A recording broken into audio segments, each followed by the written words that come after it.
संजय बोले, हे राजन।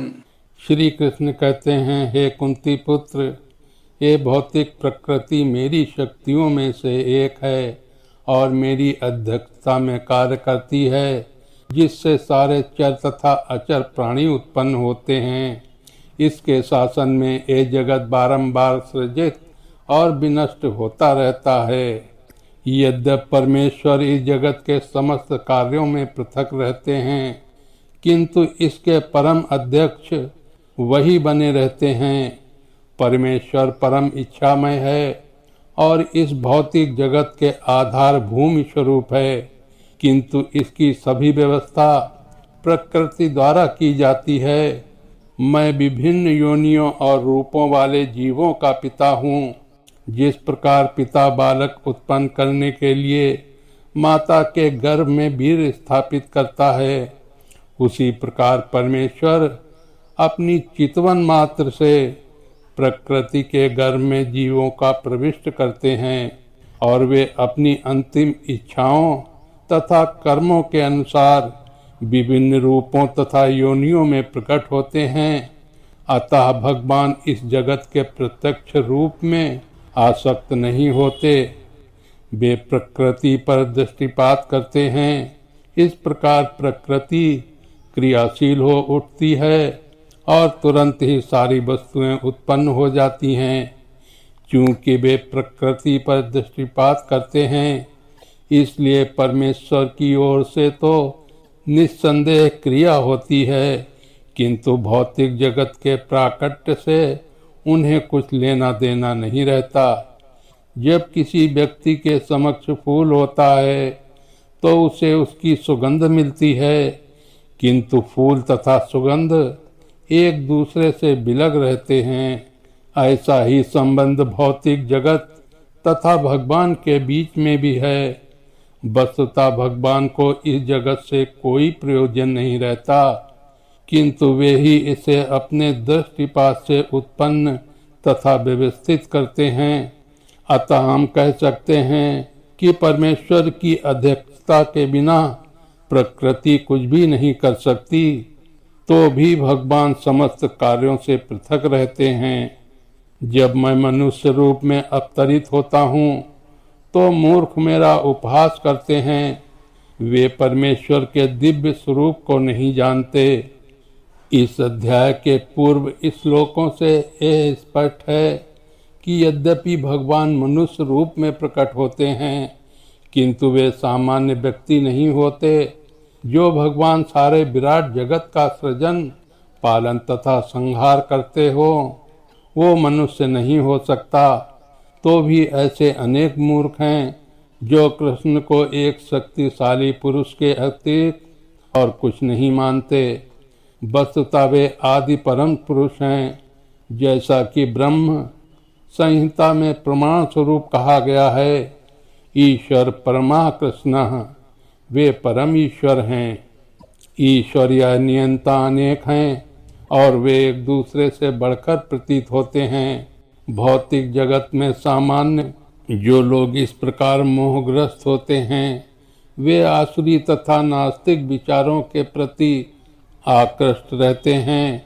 इस मोहग्रस्त अवस्था में उनकी मुक्ति आशा, उनके सकाम कर्म तथा ज्ञान का अनुशीलन सभी निष्फल हो जाते हैं।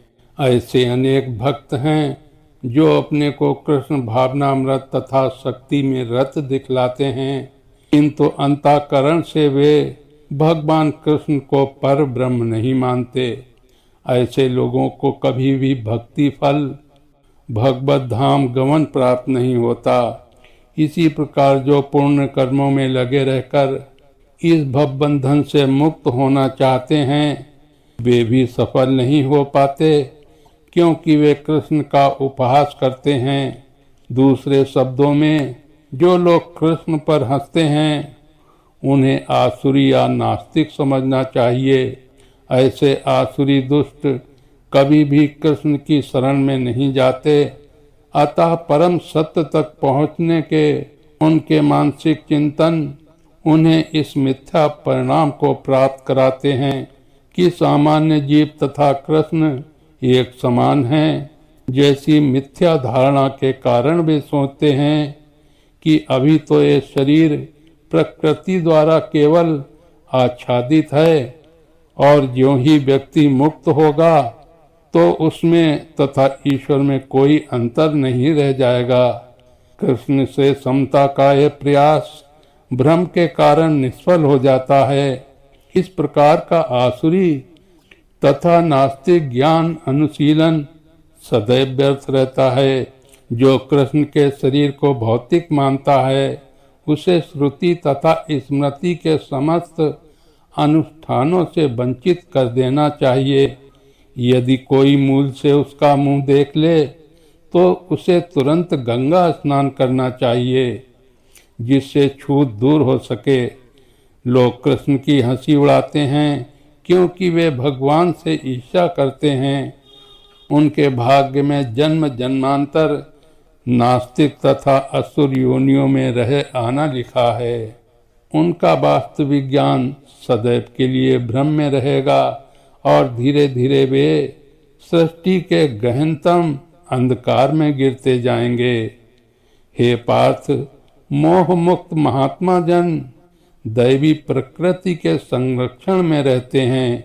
वे पूर्णतया भक्ति में निमग्न रहते हैं क्योंकि वे मुझे आदि तथा अविनाशी भगवान के रूप में जानते हैं। ये महात्मा मेरी महिमा का नित्य कीर्तन करते हुए दृढ़ संकल्प के साथ प्रयास करते हुए मुझे नमस्कार करते हुए भक्ति भाव से निरंतर मेरी पूजा करते हैं। अन्य लोग जो ज्ञान के अनुशीलन द्वारा यज्ञ में लगे रहते हैं वे भगवान की पूजा उनके अद्वैय रूप में, विविध रूपों में तथा विश्व रूप में करते हैं। हे अर्जुन, किंतु मैं ही कर्म कांड, मैं ही यज्ञ, पितरों को दिए जाना वाला तर्पण, औषधि, दिव्य ध्वनि मंत्र, घी, अग्नि तथा आहुति हूँ।